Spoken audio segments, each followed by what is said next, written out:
আমি মা মেয়ে ঘরোয়া ব্লগ থেকে আজকে একটা রেসিপি নিয়ে এসেছি। রেসিপিটা হলো যে কচুরমুখী দিয়ে শর্টকাটের ভিতরে চিংড়ি মাছ, আর এ হলো চিংড়ি মাছ বাটা পানি, আর হলো পেঁয়াজ কুচি, আদা রসুনের পেস্ট।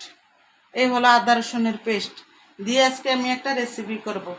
তাই আমার সাথেই চলে আসেন দেখতে হলে।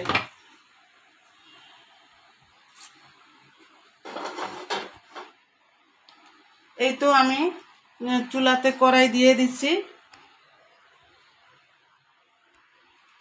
চুলাতে কড়াই দিয়ে তারপরে আমি চুলার জালটা একটু বাড়াইয়ে দিচ্ছি। তা আসসালামু আলাইকুম, সবাই কেমন আছেন? আপনাদের সাথে আছি আমি মা মেয়ে ঘরোয়া ব্লগ। দূরে এবং কাছে আমার প্রাণ প্রিয় ভাই ও বোনেরা, আপুরা, বন্ধুরা যে যেখানে আছেন, আশা করি সবাই ভালো আছেন, সুস্থ আছেন এবং নিরাপদে আছেন। আপনাদের ছোট বড় সবার দোয়ায় এবং ভালোবাসে আলহামদুলিল্লাহ আমি আমার ফ্যামিলির সবাইকে নিয়ে ভালো আছি। তাই এই যে কড়াইটার ভিতরে একটু পানি আছে, পানিটা শুকাইলে তেল দিয়ে দেবো। আর পানি আর তেলে দিলে চ্যাট চ্যাট শব্দ হবে। শব্দ মানে একদম গায়ে ছিটে তেল পরে ভরে যাবে। তার থেকে কড়াইটা শুকিয়ে গেলে যে পানিটা দিলে সবচেয়ে ভালো হয়।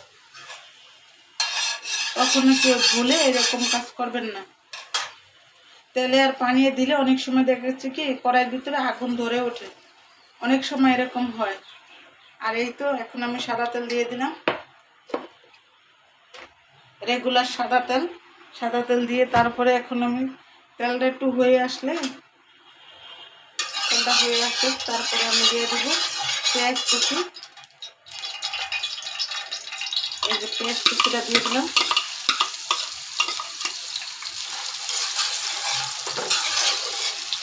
আজকে কোনো কাঁচামরিচ, টমেটো এগুলা কিছু মিক্স করবো না, শুধু নর্মালিভাবে আজকে একটা রেসিপি করব।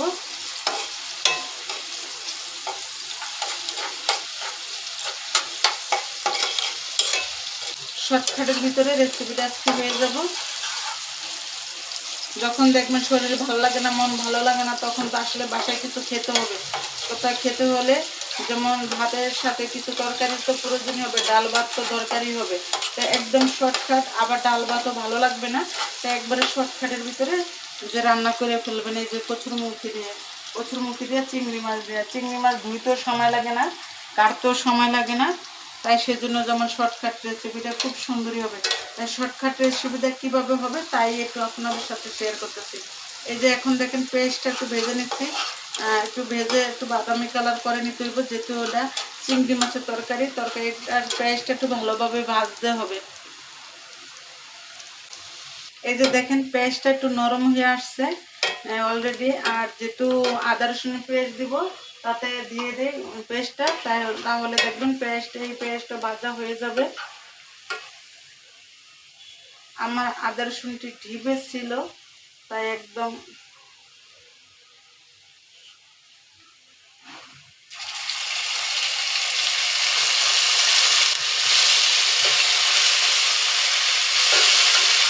বরফের সাথে ছিল, তো তার জন্য একটু পানি বেশি শেষ করে উঠলো।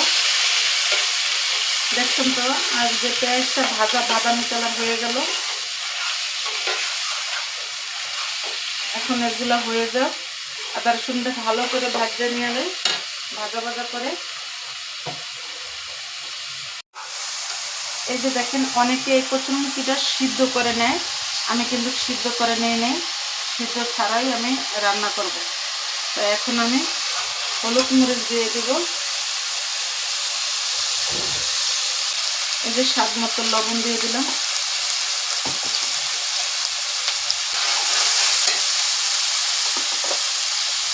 তারপর দিয়ে দিলাম মরিচের গুঁড়ো।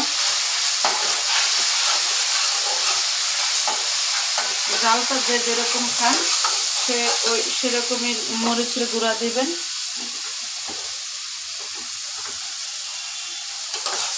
এখন আমি মরিচের গুঁড়াটা অনন্তকরণ ভেজে নিয়ে এলে, অনন্তকরণ নেড়ে ছেড়ে তারপরে ভেজে নিয়ে এলে, তারপরে পানি এড করে হলুদের গুঁড়া দিয়ে দেবো। এই যে এখন একটু পানি এড করলাম, যে পানি এড করে তারপরে এখন হলুদের গুঁড়া দিয়ে দিলাম। হলুদের গুঁড়া, কচুরমুখী তো হলুদের গুঁড়া একটু কমই খাইবে।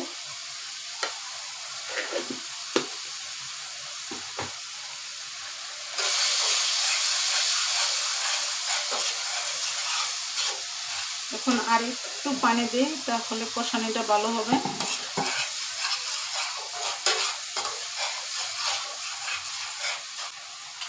এখন আমি খুব সুন্দর করে ভালো করে মশলাটা কষায় নেব। ভালো করে কষায় নিলে গন্ধ আসবে না।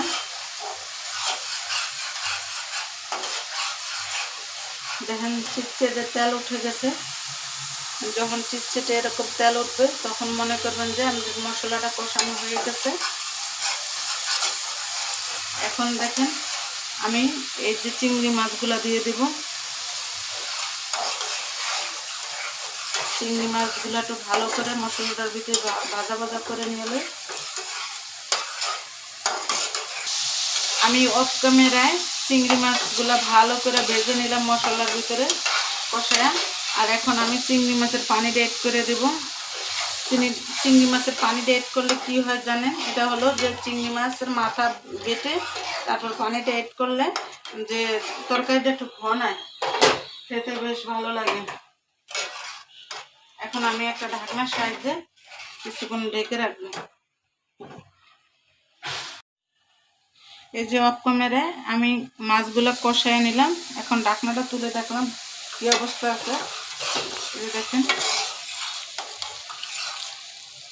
এখন আমি কচুর মুখিগুলা দিয়ে দেব।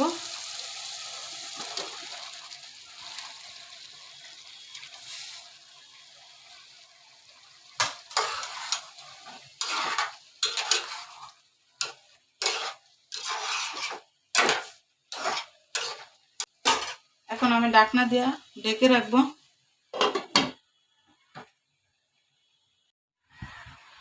এখন আমি ঢাকনাটা তুলে দেখবো যে কি অবস্থা আছে, কেমন আছে। এই তো দেখেন একদম কষানিটা খুব সুন্দরভাবে পারফেক্ট ভাবে কষানো হয়ে গেছে। এখন কষানো হয়ে গেছে, একটু পানির দরকার, তো পানি এড করবো। পানি এড করে তারপরে দেব।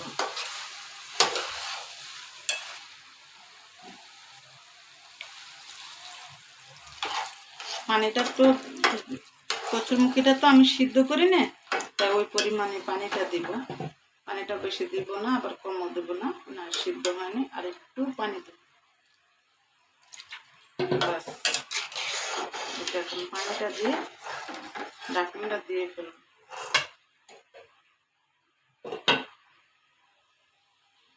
এখন আমি ঢাকনাটা তুলে দেখলাম যে আমার কিরকম হয়ে গেছে। বলতে তরকারি, কচুর মুখির তরকারিটা কিরকম হয়ে গেছে আমি একটু দেখে নিলাম।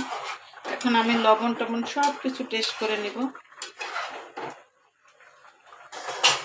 আপনাদেরকে সাথে রেখে আমি লবণ চেক করব।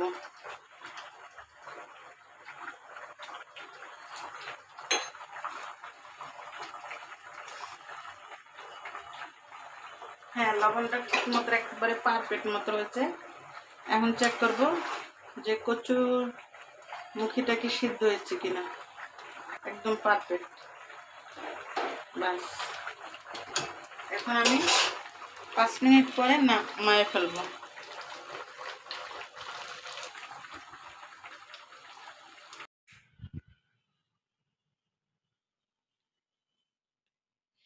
এই যে দেখেন কালারটা কত সুন্দর আসছে, মাশাআল্লাহ দিলে অনেক সুন্দর কালার আসছে। তাই যেহেতু আমার রান্না শেষ, তাহলে আপনাদের কাছ থেকে আমি আল্লাহ বিদায় নিতে পারি। এখন বিদায় নিব। তাই সবাই ভালো থাকেন, সুস্থ থাকেন। আল্লাহ হাফেজ, আসসালামু আলাইকুম।